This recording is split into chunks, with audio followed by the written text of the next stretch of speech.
Okay.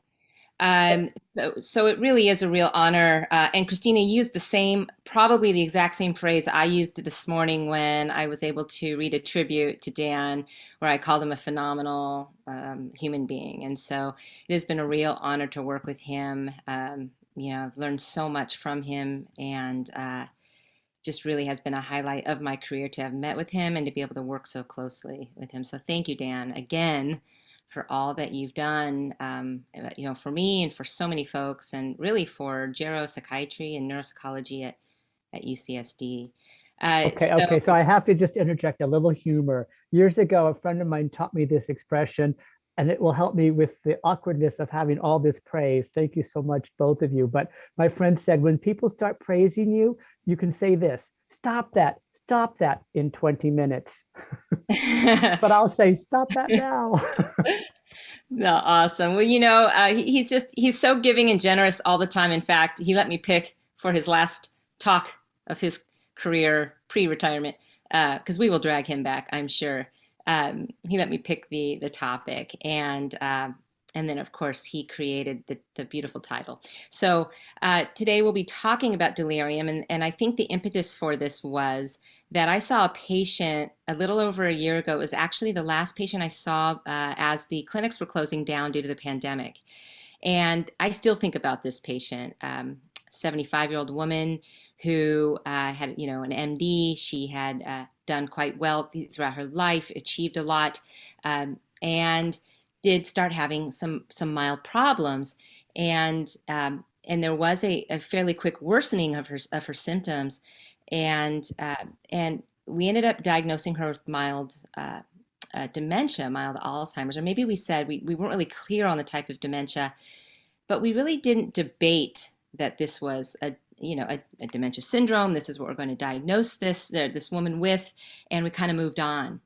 And I get a call the next week that just things had really come off the rails for this woman who had an undiagnosed UTI, went on to fall, had a complicated, tough hospitalization. And, I went back and I sort of looked at the profile, looked at the scores, and I spent probably countless hours talking with the family and looking over the chart notes again and feeling like, I don't know, like I blew it, or that perhaps I could have done a better job, and maybe I should have maybe recognized that she was perhaps obviously on this path to delirium, which is ultimately what she was diagnosed with. And she is someone who really didn't improve that much. So you hear that the delirium is reversible quite often, and so we're going to talk a lot about this today. And so the idea is that I will start with talking a little bit about what is delirium, and how to recognize it, the different how the diagnosis is made per the DSM-5, and talk a little bit about differentials, as well as sort of the prevalence and what we know about the outcomes, and what I think is important about the contribution of neuropsychology to to our understanding of delirium. And then we'll have, our Dan Sewell come on in and talk a lot about more of the medical stuff that I think we all, should know, and that we should really integrate with our knowledge of cognition to better detect and recognize these individuals who should be flagged for thorough assessment and for treatment. The definition of delirium, you've probably all heard this, is really, it's a mental disorder. Something is wrong with the brain's structure or function. It's triggered by an alteration of normal brain physiology due to some sort of medical problem. And so it's characterized by a number of things. First, sudden confusion, an acute disturbance of consciousness typically, and cognition. And this develops fairly quickly, although I'll talk a little bit about some caveats there and some newer data showing that this may stew for some time and therefore become unrecognized. But what isn't debated is that delirium really can fluctuate quite a lot, which also contributes to why this can be so difficult to diagnose and to even see in the first place. Importantly, it can be a potentially fatal condition if not promptly diagnosed and treated. And altogether, even though we have this nice definition, we can sort of characterize it generally. delirium is very poorly understood, and I think this is clearly what's contributing to the poor outcomes that I'll talk about here shortly. One of the reasons why I think delirium is so poorly understood and so understudied is that there are just a number of terms that you may have heard that are still described in the literature: acute confusional state, acute brain failure, ICU psychosis. There is, it's often called ICU delirium. Very common to see delirium in the ICU, and I'll show a table that Dan created that shows this. Even in younger folks and kids too, because these individuals are often quite ill. They're being awakened throughout the night. They're on several medications, and people can slip into a sort of a delirious state. Medicare prefers acute encephalopathy, or brain disease or damage, brain problem, but you'll see many neurologists and internists and other specialists prefer just encephalopathy. So you sort of, and I don't know if in neuropsychology we've really been taught to think that way, but that delirium is it's synonymous with encephalopathy. And then there are all these sort of, it's an umbrella term. Like, so what caused the encephalopathy? I think that's the big question. That's $1 million question. And that's sometimes very difficult to figure out, and sometimes physicians can't figure it out. From my read of the literature, and we'll let Dan talk more about that, but it can be related to liver disease, renal failure, endocrine disease, and obviously we all know about Wernicke's aphasia or encephalopathy, and toxic encephalopathy as well. Boy, that's a hard word. The DSM-5 diagnostic criteria we've all, I'm sure, studied back in grad school and med school, but simply I'll just kind of go through this quickly. We needed disturbance in attention and awareness. Usually folks are not very aware of their environment, and we'll describe a little bit about what that looks like. I had a video of someone, it was sort of a simulation of what it might be like for someone who's delirious in an ICU, and I just can't get it to play consistently, so I'm not even going to really try. But the disturbance develops over a fairly short period of time, and it could be as short as just some hours, and it could be a few days. And then I think that's a little bit debated as to maybe this can brew a little bit for some weeks. And some folks feel like maybe even some months. So it's hard, it's very tricky. And it really represents a change from someone's baseline. And again, it fluctuates. You need some sort of disturbance in cognition. And this is where neuropsychology, I don't think, has been very helpful because you see all this stuff. It's like the old adage that everything causes delirium, and then at the same time, everything's affected, it seems, in delirium, though, as I'll talk about soon, memory tends to be a little bit more preserved in delirium versus dementia. Symptoms cannot be better explained by another neurocognitive disorder or coma. And really, I think what is not appreciated quite often is that really this is due to a medical condition. And so it can be, as I've already said, related to many substances, medications, medical conditions, and so forth.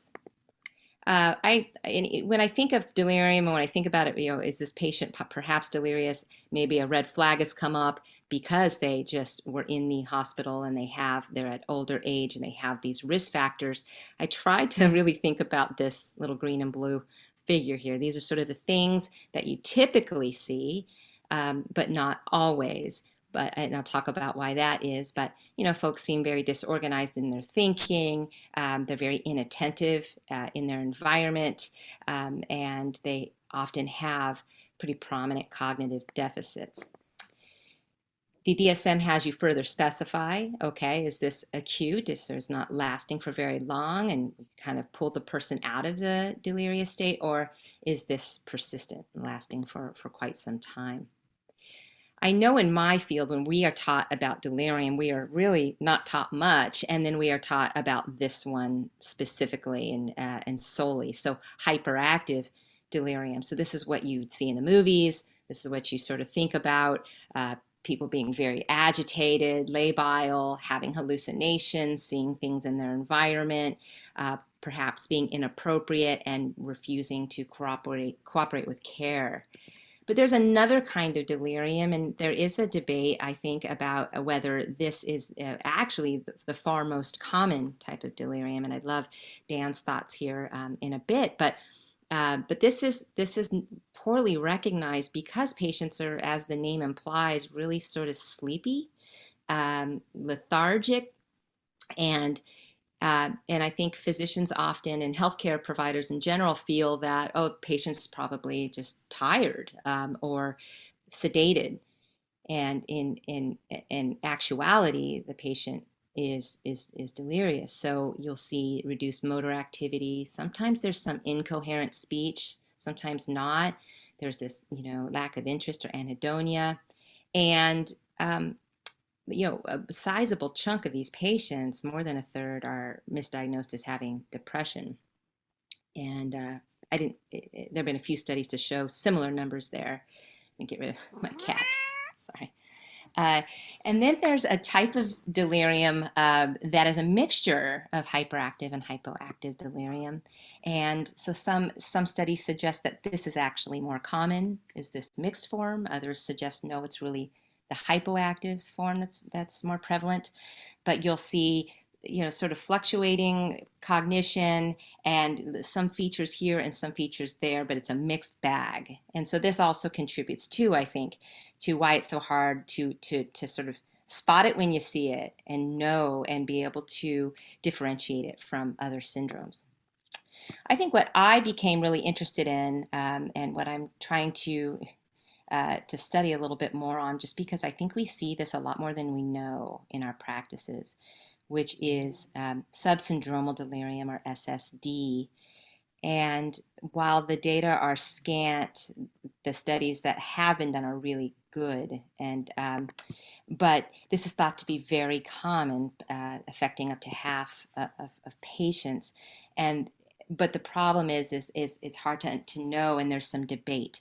So some people believe that it's an intermediary stage. These folks are not, normally functioning, but they're not full-blown delirious, and they're somewhere in this middle stage. And then the question is sort of why, what is that? So there have been some nice papers written about, well, this is really residual, resolved delirium, and people still have these symptoms hanging out. From my reading, other people think, no, these are people that are at risk for falling into a more complete, delirium state. And but so there is this debate, and it could be both. This is a midway stage, but it's also, people can have these subsyndromal delirious symptoms. And so it's sort of unclear whether this is an early stage, of manifest sort of full delirium, or is it more accurately, is it an independent diagnosis? And then how can we better study this? Because, wow, wouldn't it be amazing if we could actually capture these people and not give them the wrong diagnosis, not give them an inappropriate diagnosis that isn't going to serve them down the line. So because this is a tricky diagnostic entity, its implications they're just not fully understood. It's not precisely defined, and I see this as an opportunity for neuropsychology. And I think it'd be really difficult to study this, and it would require a lot of sort of coordination with our MD friends, our colleagues in psychiatry and in internal medicine and neurology, to sort of find ways to detect and assess and follow these individuals. I think I saw a chat. Is that right, Christina? Let me see. Question for later. Oh, thanks, Maddie, and thank you for joining all the way from Seattle. Okay, well, I will save that one for Dan. So glad he's here. But Dan will be taking over in a few, and then we'll have him take some questions. But yeah, so we've already talked about just all the mixed terms that are thrown about in this area. But also, in general, it's understudied. And there's a lot of reasons for this. There are only 2 really underpowered clinical trials that have examined progression to dementia. And there weren't a lot of folks there that were actually categorized as having SSD or subsyndromal delirium. So it was sort of difficult, really, to follow the outcomes, follow these people out. There are no published consensus. There's no criteria, really, or consensus criteria, rather. There therefore are different definitions used. So this is something I'd like to do. I'd like to figure out a way to screen folks better, to know how to flag individuals. How would I test them? What would I be looking for beyond just sort of the basics that really aren't that helpful quite often? So some definitions have used, well, you need to have at least 2 or more core symptoms. Others say, well, I think we need to focus more on the attention and cognitive impairments. Others look at different scales, and then they sort of use different cut points. But even that's a little bit challenging because of the different scales that are out there. First off, they're weirdly, like wildly different. Some really force a dichotomy on mental status, like the CAM, and I think that's what we use here at UCSD. But with it's sort of, you're either delirious or you're not. Some are more comprehensive and provide, like a graded scales for these different symptoms, while others plateau at a threshold and really don't provide predictive discrimination beyond do we flag this person or not? And I think because delirium is it's itself so heterogeneous and then unpredictable, right, patient by patient, it's just sort of unclear if subsyndromal delirium or residual, subsyndromal delirium after recovery is implicated in poor outcomes. And a recent huge meta-analysis that was done in 2017, they looked at 3,000 patients. It was really well done. It was sort of an international study looking at many decades of data of different studies, and sort of felt that, well, the subsyndromal subtype is doesn't appear to be associated with a lot of bad outcomes such as death, but it did seem to matter when it came to length of hospital stays. And so it just sort of suggests that it would be important for us to better understand SSD. So we know that delirium is really common, affects more than half of all hospitalized older patients, and 1 in 5 patients over 65 who are hospitalized annually in the US do experience complications due to delirium. And then there is this lovely table that Dan put together showing just how high the proportion of patients being affected by delirium are across these different settings. And you can see just the one that really stands out is ICU, which is why ICU delirium has its own sort of name. And in the ICU, it's sometimes, again, it's hard to see if some folks are slipping down that delirium slope. But other times it's not. If it's a more hyperactive form, patients might have sort of these false beliefs or thinking, like they might think their IV lines are snakes. So they get very fearful and agitated. They might try to remove those catheters or IV lines. They are hallucinating, delusions, or thinking that things are there in their environment that aren't. They might pick at things in the air. They might be very, very loud. They might be screaming as they feel like they're sort of, seeing bugs in their clothes or in the sheets. I think, often they misjudge their level of wellness. They try to leave. And so this can lead to, as you can imagine, falling out of bed and different secondary injuries and head injuries that can then really complicate these outcomes for these patients. Dan will talk more about these risk factors, but the 4 big hitters here would be advanced age, particularly 70. It seems to be really the real cutoff there, and beyond. The presence of cognitive impairment, and so Dan can talk more about psychiatric illness and whether lifetime having diagnoses on board would sort of tip the scales on delirium for individuals at risk. But also comorbid illness or infection can lead to delirium, and various medications or polypharmacy. Altogether, delirium is very costly. It doubles the costs of an ICU stay, and I saw one study that shows that typically it's the patient that carries those costs, sadly.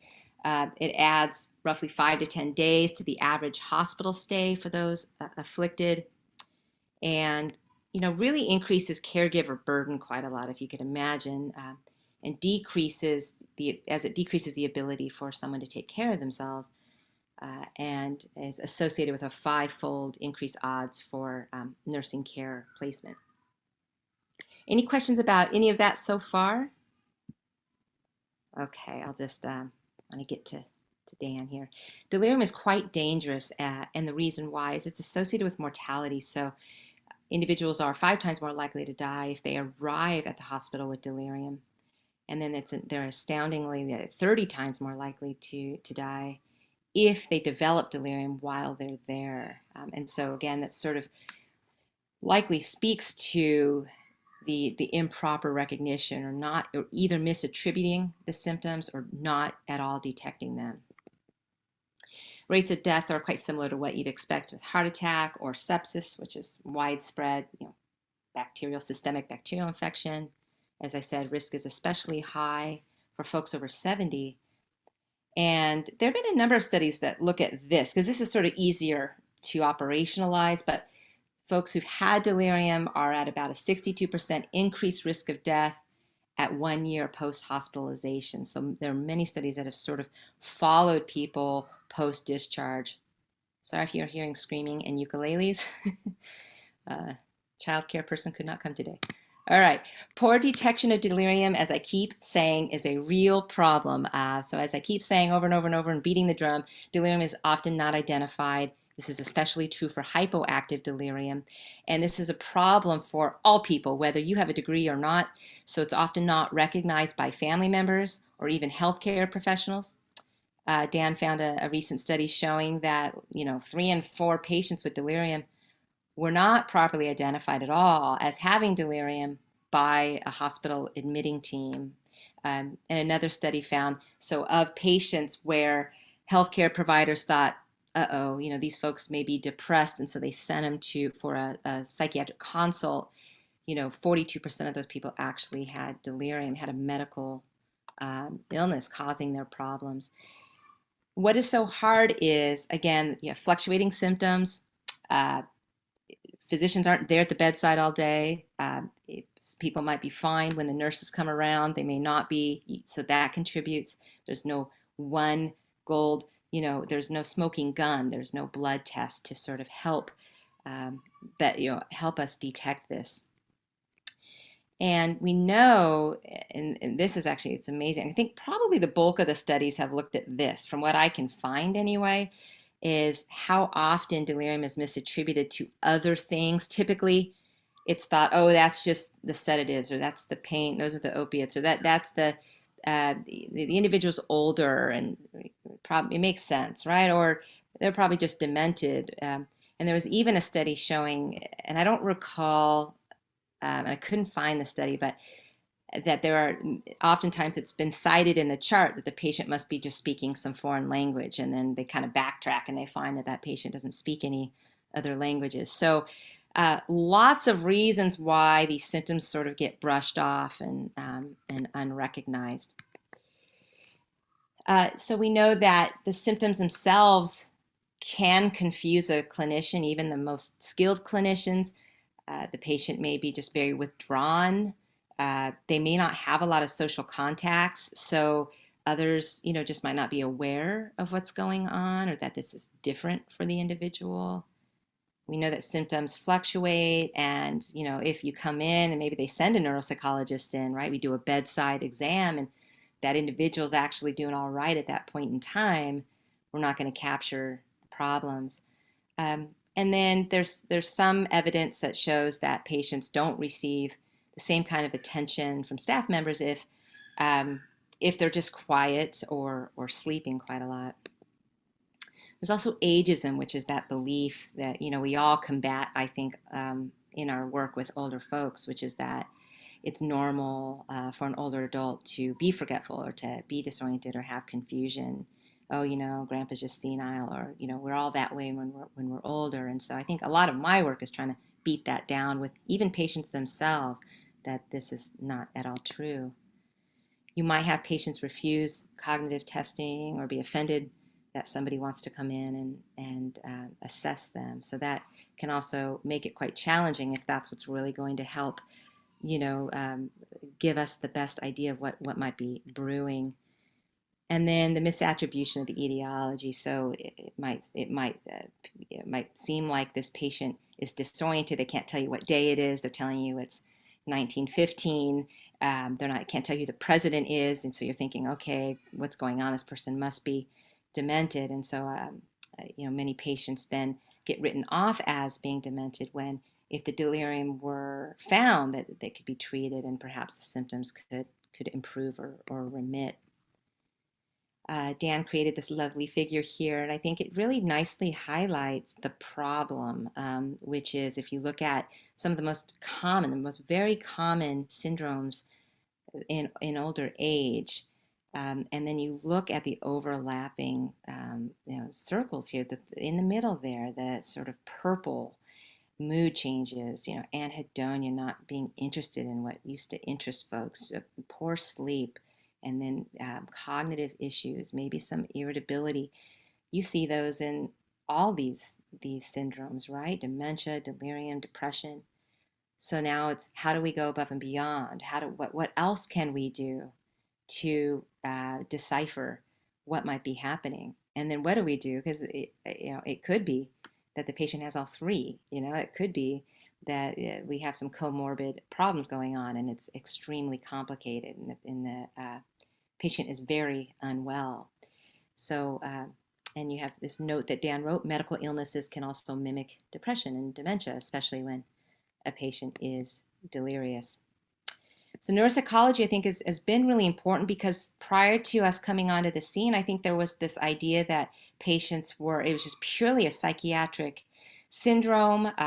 We've all heard about how back in the day patients would be flagged as possessed or evil, or just really off their rockers, or all of it, and be institutionalized and locked up. And I think what neuropsychology has been able to contribute is the field has been able to systematically show that there is this central role of altered cognition, and that actually cognitive loss is an early and sensitive indicator of impending delirium. And there was a really nice study done a few years ago to show that if you can identify, you can start seeing these changes in cognition that can predict 4 days prior to onset of the delirium. How do you do that, though, and how's that practicable in really any setting? So that's a difficult part. And then, not surprisingly, the greater or the more severe the cognitive impairment, the more indicative that you might be looking at really an irreversible delirium, or maybe a delirium preceding death, that this is pretty late stage, and it's going to be difficult to turn the train around for an individual. And we know that cognitive impairment is more indicative than really any other classic sign, agitation or psychosis. So it's important that in neuropsychology, weigh in and be a part of this, and that we sort of advance the research that we're doing. We know that there is evidence for impaired, no question, general cognition, visual perception, clearly inattention, ability to sustain attention, vigilance. There's some evidence more recently that these patients are more likely to confabulate than what you would see in dementia, and may have more writing impairments in terms of spelling and micrographia and all sorts of things, and also have harder, even with intact hearing, having a harder time comprehending what is being relayed to them. Dan created this. I think this is lovely, and this is what we use. And I just hope that our field, that we can drill down and do better to sort of help better flag these patients and earlier on. So in dementia, we know the onset, some of the studies show, start in our early 20s, right? We're already losing neurons, or we're already having plaque buildup. And that in delirium, it's a little trickier. I think it used to be thought of as just sudden. And now we recognize this can be a little bit more gradual of an onset. but typically is more sudden. The duration for dementia, obviously quite long. You get diagnosed with a neurodegenerative disease, you will carry that until your death. Whereas delirium, especially if caught early, can be very brief, can be reversed, or depending on what is going on for that patient and other risk factors and how long they've been delirious, could be very long, could be very protracted. The course we've talked about, fluctuating versus more non-fluctuating, is what we'd expect with dementia. And I think the best indicators really still seem to be, if you're talking about cognition, honing in on attentional tasks and concentration abilities, which we expect to be intact in dementia, not at all intact in delirium. I think there's a lot of challenges. I think few studies have, this will be my last slide before I hand it over, few studies have characterized basically delirium, especially more acute, the more acute neurocognitive profile. And the majority that I found really, which makes sense. I mean, these are often hospital-based studies, but have used brief tools. We're lucky if a dementia rating scale was used as an assessment tool or cognitive endpoint. Also, the literature, I was pretty bummed when I saw that patient who ended up having delirium, because I immediately tried to read everything I could to figure out what could I have done better, or where in the profile, what should I have been looking at, what metrics, or and it was the same papers that I studied 20 years ago in grad school, and it just wasn't particularly helpful, and it was frustrating. So I've given versions of this talk to neuropsych trainees in different arenas, because I think there's no question we see these people all the time, and so I would love Dan's thoughts on how can we do better, how can we recognize from the perspective of our training in our field to better flag these individuals. And finally, delirium is often not even described as its own syndrome, and so that can be confusing depending on, I think, where you were trained and what you're studying. And even in more modern textbooks and in clinical training, delirium is often overlooked or entirely missed. So that is another contributor to, I think, why I do not think we're far enough ahead in this area, particularly when we know that the older adult population is burgeoning, sort of exponentially. So thank you. Any questions? And we could save them too for the end. Let Dan. All right, well, hand it over to you, Dan. I guess I'll just click through for you. Oh, you're muted though. Thanks, Lisa. Thank you for setting this up so beautifully for me. I really enjoyed your slides and presentation. I just want to spotlight right up front a couple of pearls from my clinical practice that I think this group might benefit from, because the title of this talk is "How about recognizing delirium when the symptoms are subtle?" And I think the most important pearl I can give you is to pay attention to the attention and concentration that the patient is able to obtain and achieve.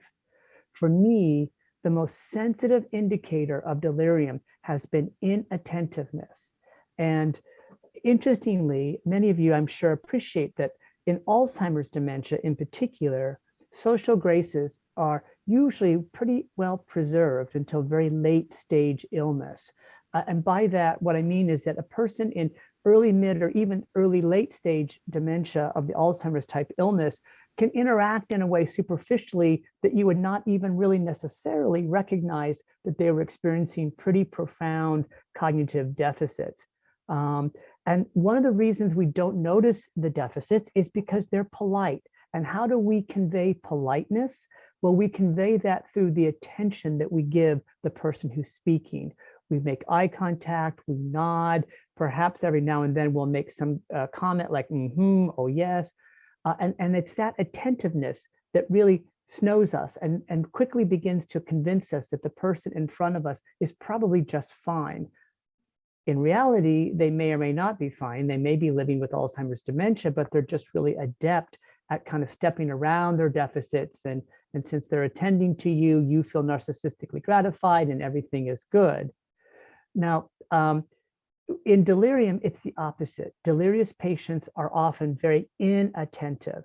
They're easily distractible. Their focus is all over the place. There may be a noise in the hallway outside the patient's room, and they're constantly like referencing that sound and turning their attention away from you rather than focusing on you and the interview that you're trying to accomplish. So in terms of subtle symptoms of delirium, I would suggest that the presence or absence of good attention is really going to be helpful to you guys in trying to decide, is this a delirious patient? Now, there are a couple other things I think that get in the way, and Lisa did a great job of highlighting it. I think one is that there is this large proportion of patients who are delirious that have hypoactive delirium. And in a busy inpatient setting, those are the patients that are very easy to overlook. It really is an example of that expression we've heard for years, that the squeaky wheel gets the grease.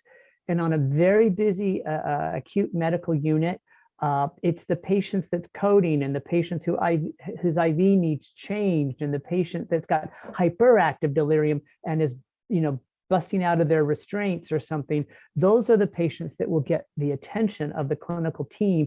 And that person who's sleepy and quiet and kind of having those classic hypoactive delirium symptoms will just simply be overlooked. And the persons or the people most likely to detect that hypoactive delirium patient or the people who spend the most time with the patient. And unfortunately, in our hierarchical healthcare system, that means nurses' aides, that means medical students, and guess who doesn't get much respect?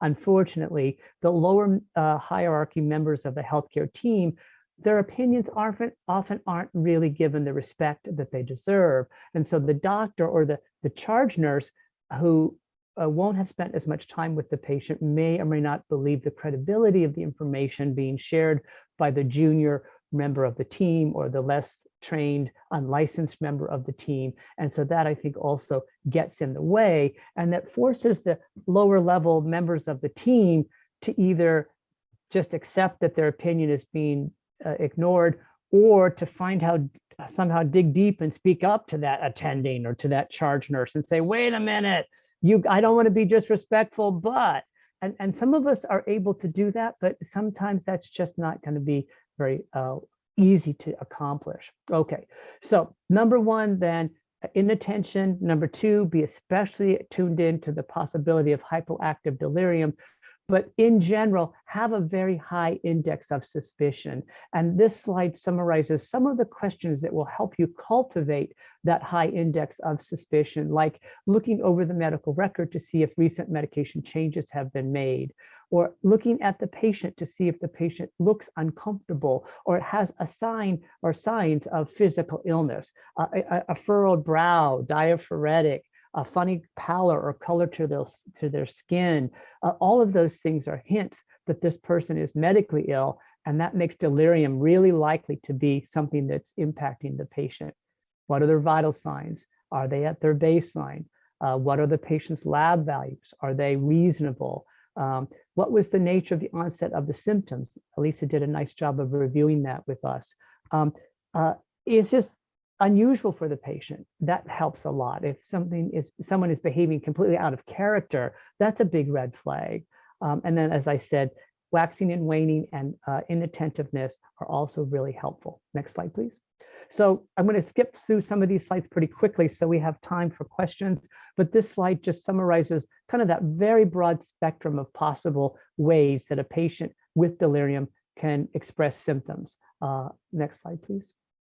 So this table really kind of helps get at more specifics in terms of how various variables may help us recognize the presence of delirium. So someone asked about pre-existing psychiatric illness. That may be present. And I will tell you that psychiatric illness per se in your history doesn't necessarily change your delirium risk. Active depression illness increases your risk of delirium. So untreated depression patients are more at risk for delirium.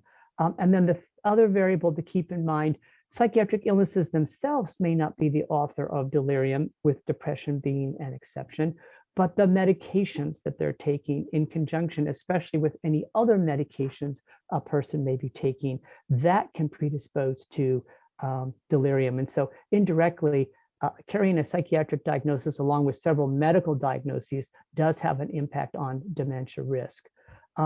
So you want to see medical illness or substance or alcohol withdrawal. If that's not visible in any way, that decreases the likelihood that what you're dealing with is delirium. And not only do you want to see that illness or that substance withdrawal or the medication concern, but you want to see it closely connected temporally to the patient's changes in behavior. Next slide, please. Delirium is a chameleon. A chameleon is a great impersonator. It can look like anything. And so it's very unlikely that one episode of delirium will exactly resemble another, even within the same patient.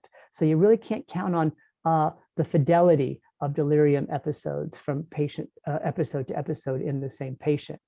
You definitely expect disorientation to person, place, time, and date. In some dementia patients, that may not be impaired.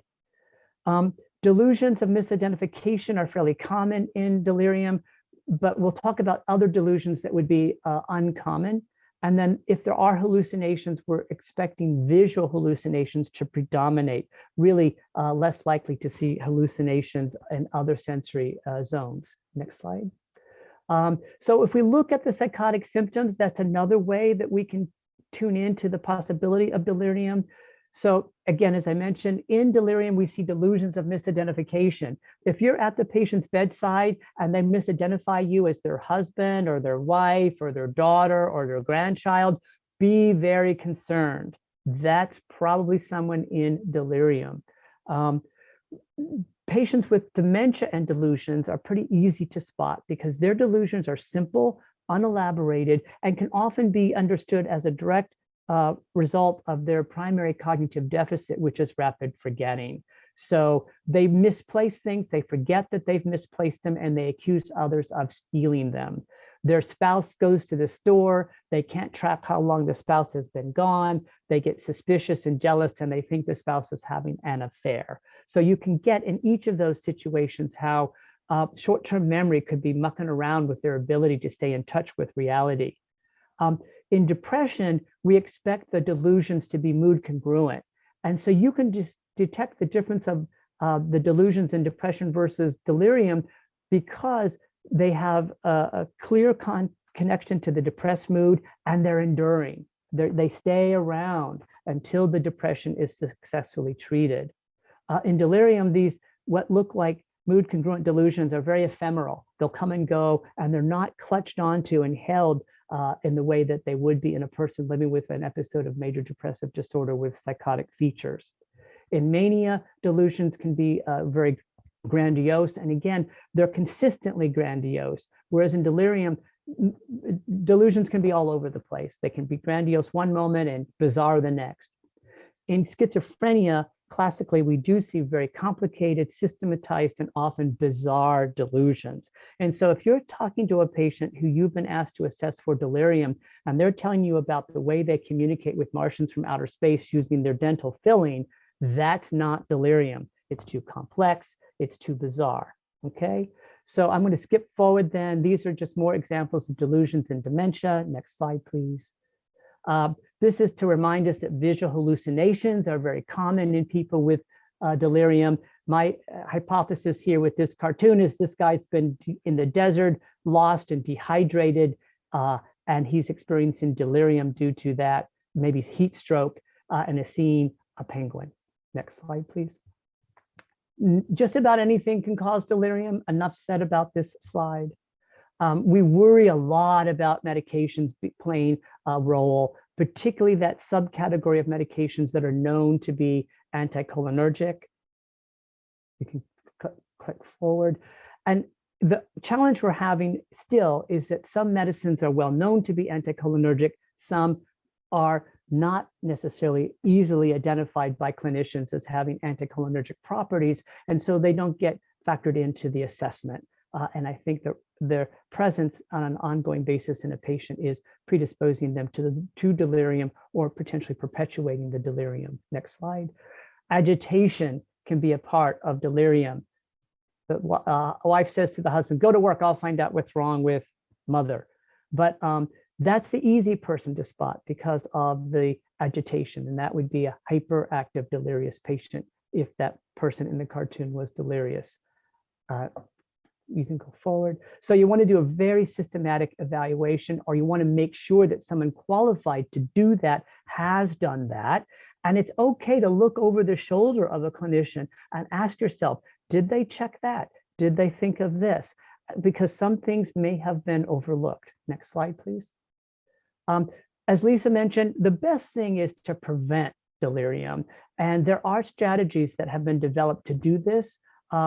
And some of those concepts are here on this slide, like avoiding benzodiazepine, opiates, and anticholinergic medications, avoiding alcohol and benzodiazepine withdrawal. This is especially important if you're admitting someone to the hospital and you haven't done a careful history of drug and alcohol use. You may miss that they are alcohol dependent. You may not include alcohol withdrawal medications. And by day 3 in the hospital, they are experiencing delirium due to alcohol withdrawal. It's important to know that if we send people to specialists like geriatric medicine doctors ahead of a surgery, like a hip surgery, the risk of delirium is reduced 40%. And what do you think those doctors are doing, those geriatric medicine doctors? They're reducing medications, they're addressing polypharmacy, and they're getting rid of anticholinergic medications prior to the admission, prior to the surgery. And guess what? Everything goes so much better when that's been done. We also know that if we can discharge someone home for rehab versus discharging them to a rehab unit, like a nursing home unit, we get better outcomes. And that has to do, we believe, with putting them back in a familiar environment that just really helps get their brain back on the tracks. Next slide, please. Meds in delirium are very controversial. The most common thing you'll see used is haloperidol. That's not based on a whole lot of research and data, but based on tradition. It's a relatively clean first-generation antipsychotic that's very familiar to consult liaison psychiatrists as well as hospitalists. And so you'll see a lot of haloperidol used, particularly for the hyperactive delirium. There was this moment where we were looking at the value of cholinesterase inhibitors because it connects to our recognition that acetylcholine and cholinergic transmission aberrations play a big role in people who are delirious, but the work done in this area has not yielded any results. So we're not pre-treating people with donepezil prior to surgeries, even if they're 80 years old. Next slide, please. So we want to record and carefully the symptoms, look for medical conditions that could be playing an etiologic role. We're going to look also for environmental triggers, particularly if you're dealing with someone in an ICU. And then you're going to put to use any potentially helpful tool, but you're going to start with behavioral interventions first. Next slide, please. So first-line treatment then is reorientation and behavioral interventions. I've listed some of those here on the slide. Next slide, please. And then, as I said, there are pharmacological approaches. Mostly those lean on antipsychotic usage. You will see, though, that melatonin has been piloted with some helpful results. Next slide, please.